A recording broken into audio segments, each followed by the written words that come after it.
Hey guys, welcome to another Q&A. Um, so yeah, I'm not sure if these are the most popular videos or anything, but I have a lot of questions that have piled up since I was away, or since I was away. So I just thought I would do those, and I'm sorry it's so bright in here, but it's really sunny, and I don't know what to do about it. I'm weird and I don't have curtains. So, um, but yeah, hopefully you'll still get something out of this, even if you didn't ask a question. Um, yeah. Okay. So, and yeah, I just wanted to get these out of the way so that I can do the other videos I want to do, and I'm going to put a list of the videos that are coming up in the credits. Okay. So, let's get started. Okay. Okay, sorry, I don't know if you heard, but my dishwasher was running. Okay, anyways, so the first question, what do you plan to do with your master's in public health? What are your options? Can you work in social work too or be a counselor? In your program, do you have an internship or something? So, yeah, I went to my career counselor and supposedly, with my degree, I can be all of these things. Health educator, developmental disabilities specialist, program coordinator, staff associate, lactation specialist, health specialties teacher, nutritionist, international health worker, health and food inspector, military officer, epidemiologist, mental health and substance abuse social worker, occupational health and safety specialist, environmental science and protection technician. So yeah, stay in school, kids. All right. I have heard that some people. Oh, and I'm not really sure what I'm gonna do yet, but I'm gonna try and do something like I don't really know. I'll get back to you on that. Just stay updated and you'll find out, or stay watching and you'll find out. Okay. I have heard that some people get a therapist during college through their school, psychology grad school, through grad students. Have you heard anything about this? How do you find your therapist, psychiatrist? So yeah, the first therapist I had, it was through my school, and she was a grad student, and she was really good. Like, she totally helped me. Like, I went to her because I had been in an abusive relationship, and that's why I first went to therapy. And she helped me so much. And so yeah, you just get a grad student, and like their professor or whatever, or the head of the program, like oversees them. So like they do the therapy, and then they give their notes to him, and like he makes sure that they're doing a good job. But yeah, so that's a good thing that you can do. So yeah, and right now my therapist is through the school too, but it's not grad students, it's people that they hire. So yeah, but I get it for free for paying my tuition. It like comes free in your student fees. You get free counseling. So that's awesome. Okay, so yeah, if you have anything like that, then you could take advantage of it. I did, and it was great. Okay, so is there a way to make a person realize that he or she is going through a full-blown mania? The person lost touch with reality and acted aggressively. And how would someone help that person? So, yeah, I'm just trying to think back to my experience and how I was. If you know what bipolar is, and if they know what bipolar is, or, I mean, at least if you know what it is, you can sit in there and explain to them, like, hey, you are going through a manic episode right now. So yeah, just kind of explain to them that just explain to them what you perceive as happening, and that might help them a little bit. And yeah, just trying to be really calm. Yeah, what happened for me was that I didn't. I mean, if they've totally lost touch with reality, they won't know what's going on, and anything you try to tell them, they might construe in some weird way. So yeah, I always suggest calling a crisis hotline, like a mental health crisis hotline. Um, so yeah, and yeah, and then get them admitted to a hospital right away. Um, yeah. Can I ask what you do for a job? I don't have a job. I am a student, so I'm a full-time student, so I live off of student loans. Um, and a lot of people like go to grad school and work and have kids and all this stuff, but I just kind of like to take it easy on myself, I guess, and just, yeah, I try and take it easy on myself, or, you know, I don't like have to have a job because I'm only supporting myself. But if I had kids and stuff, then I need to have a job also. But anyways, you seem bipolar. That's not really a good reason to hospitalize you unless you are doing things to hurt yourself or others. Is that the case? Were you looking to do that, or did people just misunderstand you? So yeah, if you're bipolar type 2 and you're just having like hypomanias, probably don't need to hospitalize you. But I think I'm like type 1. I know there's some confusion around this, but with type 1 you have like full-blown manias, and I was psychotic, so that's why they hospitalized me, because I lost touch with reality, so I needed to be hospitalized. So yeah, I feel like there's something wrong with the camera, but anyways. So yeah, that's why I had to be hospitalized.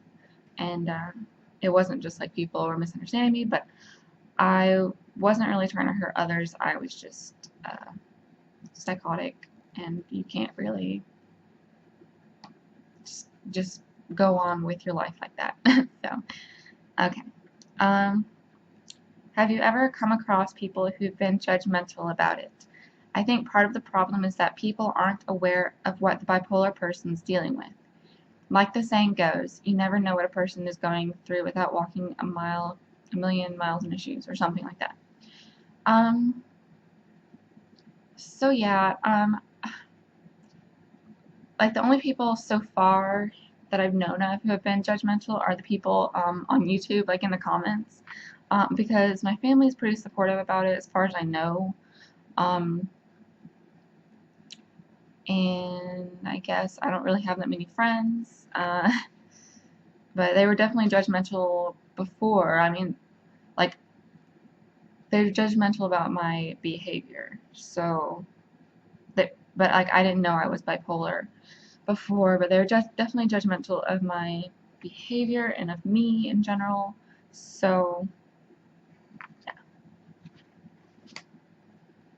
yeah, exactly though. I mean, people are gonna judge you because they don't know what you're dealing with, and that's kind of what I'm trying to do, is to raise awareness. You know, I feel like all of us can help raise awareness to what exactly we're going through, because no one really knows, or not very many people know. It's just so crazy. Okay. When you were in your darkest depression, what kept you from quitting on yourself and ending your life and stuff? Okay, 1 second. Okay, so yeah, when I'm in my darkest depressions, what keeps me from quitting on myself and ending my life and stuff is, Okay, so this is kind of lame, but I had a motto, and it was just keep breathing. That's like a weird thing, but so yeah, my motto was like just keep breathing. Even though I felt awful and stuff, it was just like I just have to keep breathing, surviving. That's what surviving is all about, is that you're still breathing, your heart is still beating. So yeah, just keep your heart beating, keep yourself breathing, and that's all that you have to do. That's all that you have to worry about. And so yeah, that was my kind of mantra also. This too shall pass. Because yeah, I mean, the only constant is that things change. Nothing's going to stay the same. Um, things are going to be slightly different when you wake up the next day, and things are going to be different a year from now. Things are going to be different 5 years from now. Going to be different a few months from now. Whatever. Like, things change. So whatever you're feeling right now, it's temporary. So yeah, I mean, it's gonna pass. You just have to feel the pain, like, and also recognize that it's usually it's just a chemical imbalance. Like, if there's nothing seriously wrong with your life, then it's probably just a chemical imbalance, and you should realize that. That's what I told myself too. I was like, look, I have everything I need to live.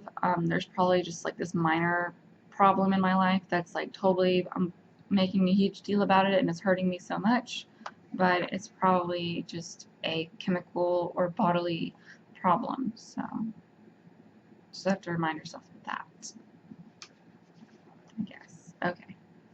And I know who wrote this, so leave a comment so that I know that you're still hanging out with us, because I'm worried about you. Okay. What are your best tips for controlling mania? Just a second.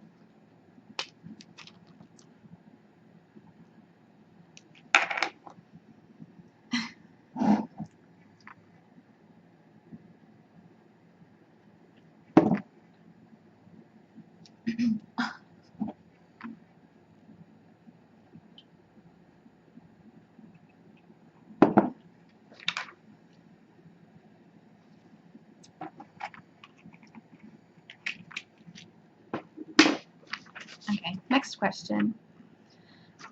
Did you ever have problems with giving speeches and presentations in college? Yes. Every time that I have to give a presentation or speech, or I'm actually in front of people, this, I'm fine with this because I'm just speaking to my computer right now. So, but yeah, every time I have to give a speech or presentation, I have a really hard time. But I'm in therapy right now, and so last semester, every time I had to give a presentation, I would talk about it to my therapist beforehand, and she would help me out.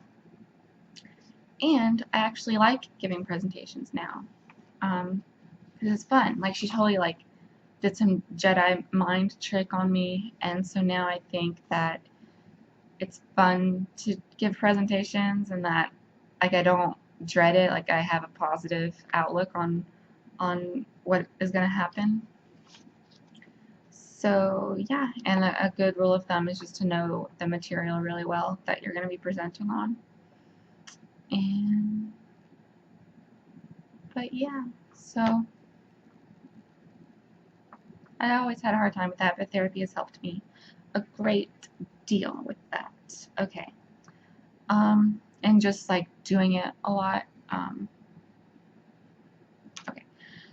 Have you ever had dissociative symptoms such as experiences with depersonalization or derealization?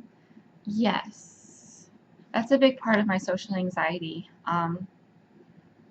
When I'm around people, I will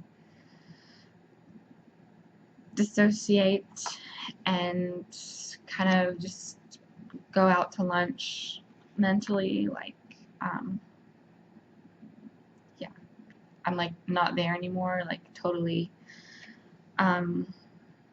yeah, I just kind of check out, so I'm there, but I'm not really there, and when I'm like in public, yeah, so like if I'm like walking around and there's people around, I just have like tunnel vision, and I don't like look at anyone else, and yeah, I kind of dissociate and stuff. Okay, I should have looked up the definitions of those because I'm like, what do those mean again? But yeah, you just kind of like leave reality for a second. Okay, so what do you think of GMOs in food and mental illness? GMOs in food and mental illness. Well, I think that it probably wouldn't only be the GMOs that contributes to mental illness. If it was something like that, I think any kind of like chemicals in our food would be bad. And GMOs are terrible because there's like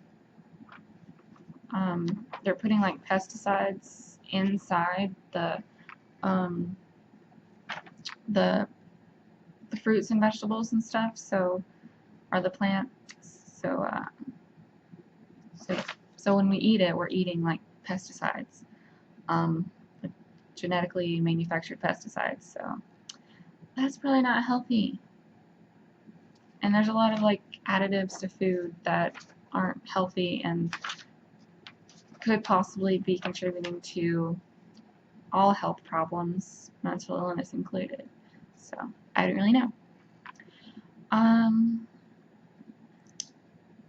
I would like to know what it's like when you first meet with a psychiatrist or psychologist outside of the emergency hospital situation. I mean, it's fine. It's much better than having to meet with them in the hospital situation because you have more freedom and you're not like, I don't know, you're not like in a building that you are living in. You just kind of get in your car or like get taken and you go. So it's not bad. And then they say, I know you are quite an advocate for therapy. I had one good therapist in the USA where I'm from, but I went to school in England and now live in Europe.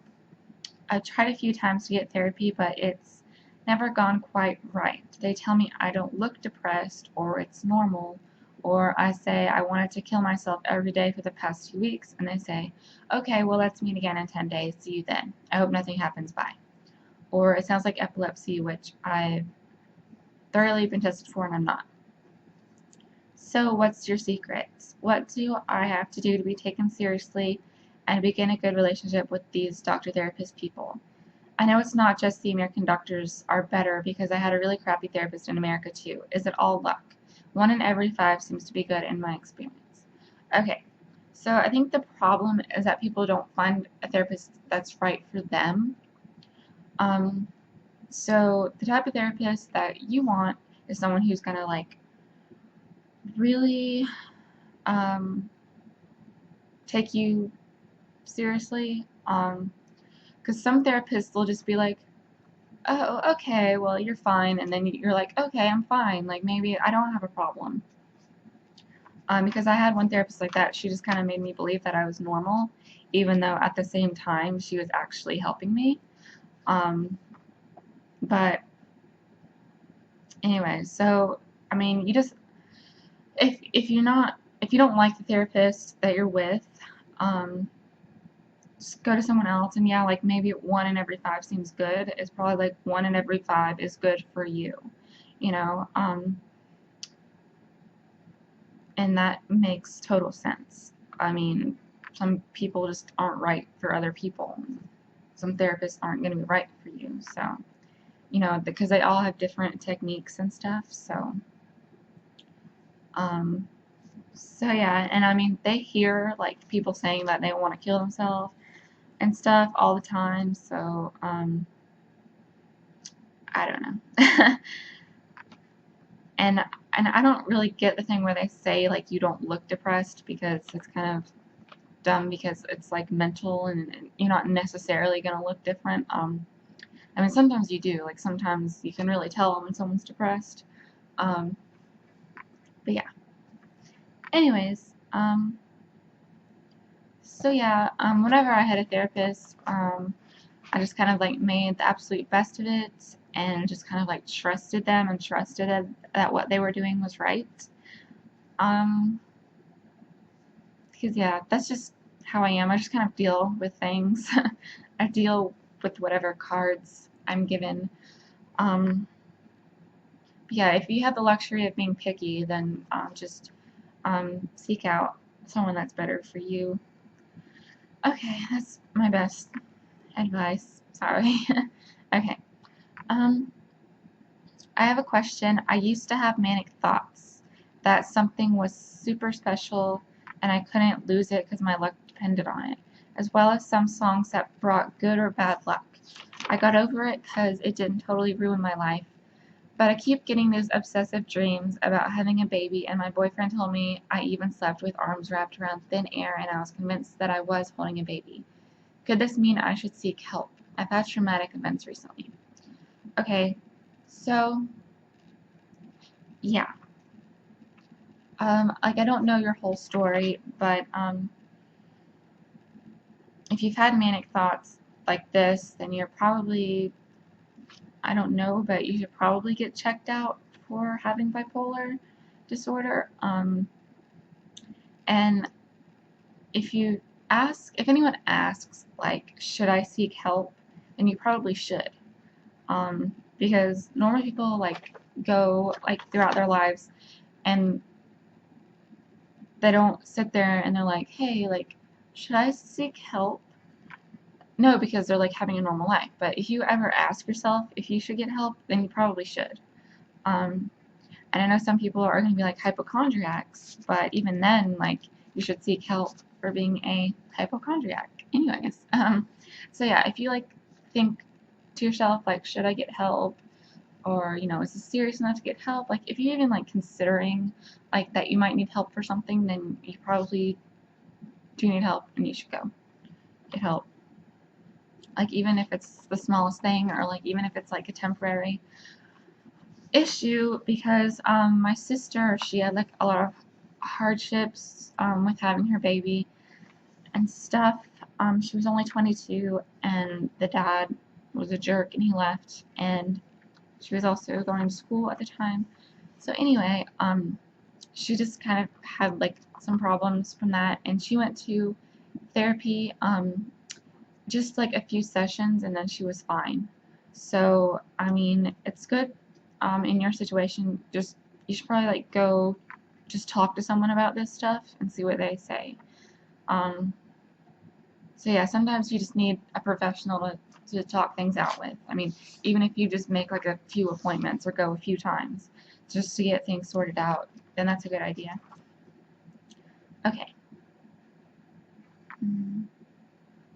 I was gonna do this Q&A in two parts because it's a lot of questions, but I'm just gonna do all of it right now, and hopefully if it's too long you can pause it and watch the rest of it if you want to. Okay.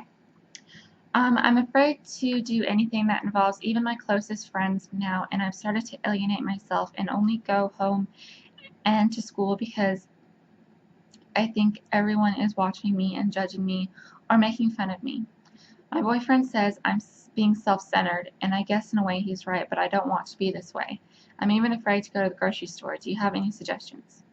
Okay, first of all, your boyfriend is wrong. You are not self-centered. I've had people say I've had boyfriends and people say the exact same thing to me. They're like, geez, you're really self-centered. Because when we have social anxiety, which is what you have, we think that everyone's looking at us. We just feel like the spotlight is on us like all the time. And it's not because we're self-centered or anything. It's just a symptom of our mental illness. We're not like logically thinking through, like, I don't know. It's just a mental illness. So yeah. So my suggestion to you is to go get therapy because you have a mental illness. It's called social anxiety. It's pretty much a textbook case. And yeah, I have it. I'm afraid to go to the grocery store. I hate it. Um, and yeah, I alienate friends and I only go home and to school. I mean, and I think everyone's judging me, making fun of me. Like, yeah, you have a textbook case of social anxiety like I do, and the best thing you can do is to get therapy for it instead of like trying to live with it, and your boyfriend's not going to understand you. Anyone who doesn't have social anxiety, honestly, is not going to be able to understand what it's like. Okay. Next question. What is your ethnicity? I am Caucasian, uh, Western European descent. Uh, so yeah, I'm like part Italian, Native American, Cherokee, Indian, um, Lithuanian, British, German, Irish, French Canadian. So yeah, I'm like a American. Okay. Anyways, what do you think of homosexuality being a mental disorder in an early DSM edition? What are some sexual things one should and shouldn't do for mental or whole body health? Okay, so yeah, I think the thing about homosexuality being a mental disorder in the early DSM um, is, obviously not right because those people don't have a mental disorder. Um, but I understand how, like, since they were in the minority, people would think that they were, like, had a mental illness, like they were confused, like, hey, you're supposed to be attracted to women, you're supposed to be attracted to men, like, you must have a mental illness, but obviously that's not right. They're born with that, and that's just their sexual orientation or whatever. But actually, in the DSM-4, which is the last DSM, had what was it called? Gender identity disorder, which basically is what you would peg a transgendered person with, uh, because they'll be like physically male, but they'll think that they're female, or physically female, and they'll think that they're male, which is basically what being transgendered is. So yeah, but that's not going to be in the newest version because they realized that maybe this isn't a mental disorder, just like with homosexuality. Okay. So I think you shouldn't have sex with everyone that you're attracted to. I think that you should only have sex when you're in a long-term relationship. And if I could go back and do things differently, I wouldn't have sex until I was married. But yeah,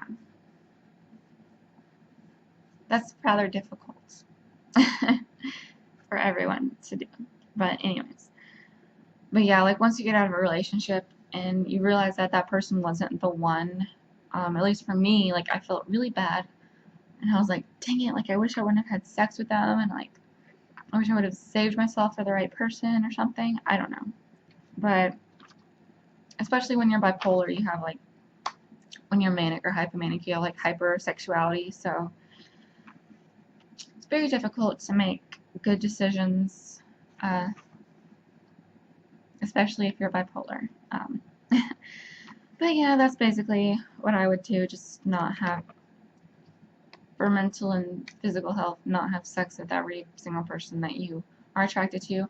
Only have sex with people that you're in a relationship with, preferably long-term relationship. Okay, anyways. And like the specific sexual things, as long as the person doesn't have a disease, then whatever you're into, have fun. Just don't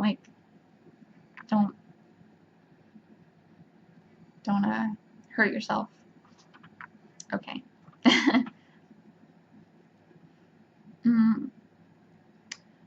How much does it affect your everyday life? Work, relations, social life. Do you find any actual benefits during your up periods? Okay. So right now, it really doesn't affect my everyday life because I'm on medication, and so I don't deal with it. I don't deal with symptoms pretty much. Nothing that I can't manage.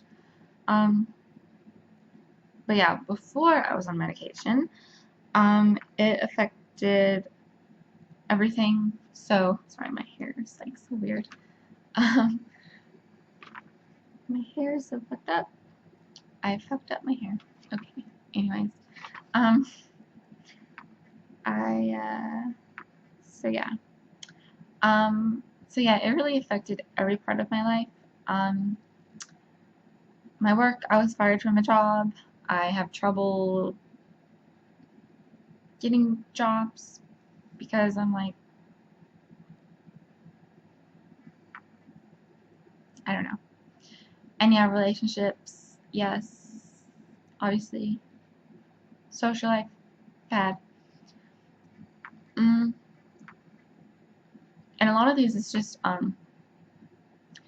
like I have a mixture of social anxiety and bipolar, so that's really bad for having a social life because I'm like scared of people, and also I used to be having those hypomanic and manic stuff, so I didn't really get along with people very well because I was acting really crazy. So do I find any actual benefits during my up periods? I guess the benefit is that you can get a lot done in a short amount of time, but you're not really like you don't have a lot of focus. You're just kind of like all over the place. And you're more artistic and creative, and you get like really interesting insights on things, even though they're a little like far out, you know. But I don't know. Like it does make you a little bit creative and artistic, and like you're like a insane artist or whatever. But I don't really think it's worth it. So.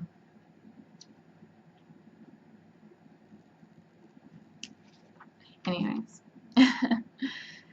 I'm trying to answer these quickly, sorry, because this is really long. Okay. What medication are you on? What hospital was it? I'm on Lamictal, and that's all I'm taking right now because I decided that I don't want to take a medication for social anxiety. I'm just going to deal with it with therapy. So I'm not taking an anxiety medication anymore. I'm only taking Lamictal for bipolar. And one hospital, the first hospital I went to was in Atlanta, Georgia. And the second hospital I went to was in Augusta, Georgia. And I guess he's from England, so I don't see the point in like saying the exact name of the hospital, but yeah. So have you found, or better yet, have you reaped the benefits of a manic state you might have had? Possibly helped with your studies, relationships, or some other aspect of your life? It definitely did not help with studies, relationships, or any other aspect. Well, I mean, really, it's not good. Mania doesn't help with your studies because you find other things you want to do. Like, you're not going to sit there and study like calmly when you're manic. And in your relationships, you totally screw up your relationships. And yeah. And you spend a lot of money that you shouldn't spend. And all those bad bipolar things that I've mentioned in other videos. And so yeah, any of the benefits I just briefly mentioned. But yeah, it's not worth any of the benefits you might have, in my opinion. So yeah, I had a question. I've never been diagnosed with any mental disorder. However, is it fair for me to think that it's somewhat insensitive and stupid for people to title people who have what I think of as a unique mindset or titles as insane? I mean, I believe the only reason why I am considered sane is because I act like most normal people, but just because you're different, should that be a negative thing? Or do you actually dislike this disorder that you have, and do you wish you weren't? This was written kind of weird, sorry. It's hard to read these sometimes because grammar. Okay, so yeah, I wish that I wasn't bipolar, kind of. There's this woman named Kay Jameson who wrote 2 books. I have 2 of them, An Unquiet Mind and Touched with Fire. And she said that she would not give up her bipolar, and if she could choose whether to have it or not have it, she would still choose to have it. But I think, I don't know. I guess it's both a blessing and a curse. But I definitely would rather not have it. Then I wouldn't have to take medication, I wouldn't have to go to therapy, I wouldn't have done a lot of stupid things that I've already done. And yeah, I think we shouldn't be titled as insane or whatever, because that's just kind of putting us in a box with bad people. But if we have an actual disorder, then it kind of validates us as having a disease that needs to be treated. So I think if you have depression, I mean, you shouldn't be like titled as a depressed person, or like you shouldn't be titled as, oh, that girl is the bipolar girl or something. But yeah, but you should be given a diagnosis or whatever. So yeah, it's not just that we don't act like normal people. We also like, yeah, I mean, it's not just that we have a unique mindset. We have a mindset that makes it so that we can't really function well in our lives. So yeah, I mean, we shouldn't be titled as insane or whatever, but we really do not want to have the disorders that we have. I'm guessing most of us. Sorry, there's like, it's so sunny. So yeah, it's not just a unique mindset, it's kind of like an actual problem. It's like an illness or a disorder or a disease. It's mental problem. Okay, it's a problem. It's not like, yay, I'm unique, you know. Anyways, I mean, for some people, like if you have like Asperger's or autism, it's still like a medical condition, but I know people with Asperger's, they like really like it. So anyways, I mean, we shouldn't be titled as weird or anything, but okay. So I wanted to ask you a question as to when you first found out about your problem. Did it just appear one day, or did it manifest itself over years? This is the longest fucking video I've ever made. I was going to do this in 2 parts. I might cut this into 2 videos. I might cut it into 2 videos. Okay. So yeah, I found out about it and I was hospitalized, or when I ended up having to be hospitalized. And it didn't appear one day. It like manifested over the years. I've had social anxiety like my whole life. I started having depression when I was 18, and I started having bipolar symptoms when I was 21 or 22. And they got really bad when I was 23. And then I snapped when I was 24. So yeah. when you first get to know someone, such as a boyfriend or even a friend, do you let them know about your problem? When I first meet a boyfriend or like a prospective boyfriend, I would probably tell them like straight up, like, if you can't deal with someone who goes to therapy, then this isn't going to work. You have to be like accepting of someone who goes to therapy and has a mental illness or whatever, because I'm not gonna like want to like us to be together for like a few months and then find out later that he's not cool with it, But if it's a friend, like, I don't really think that, like, unless they've been friends with me for a long time